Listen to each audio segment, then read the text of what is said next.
There is no space left to shelter from the non-stop Zionist bombing in the Gaza Strip.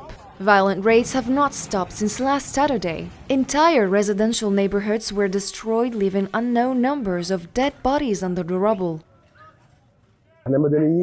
We are civilians staying in our homes with our children. Bodies of martyrs are piling up in front of hospitals as the number of victims rises. According to the Gaza Strip's Ministry of Health, the healthcare system is collapsing. Beds in intensive care units are full, and there is no place to treat the wounded. According to the ministry, the number of injured surpasses the capacity of the facility. The wounded can die at any moment, and we cannot provide them with any service due to the large number, lack of means, and lack of medicines. The situation is very dangerous. According to the UN, there are at least 340,000 homeless people in Gaza. Most of them sought refuge in UN-run schools. Very worried about how this will evolve over time, particularly if the humanitarian situation is not addressed. The people that are seeking shelter and striving to survive in this environment are going to get only in worse and worse situations as time goes on.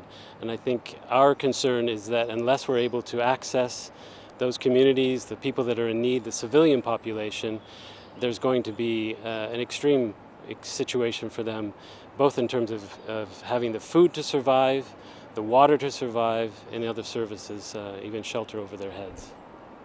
On October 9, the Zionist occupation blockaded the entry of food, water and fuel.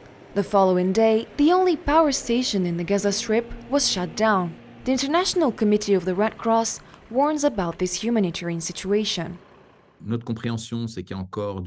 For now, our understanding is that there is still fuel, but probably only for a few hours, to allow generators to work, especially in hospitals.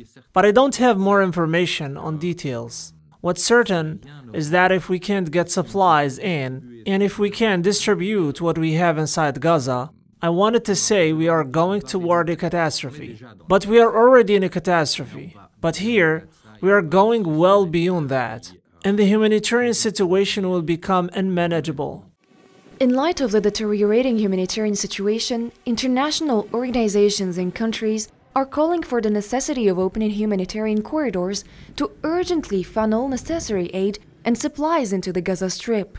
The Zionist occupier ordered a total siege on Gaza, with a blockade on power, food and water, after formally declaring war and rejecting any humanitarian truce in an intentional genocide against Palestinians, including children, women and the elderly.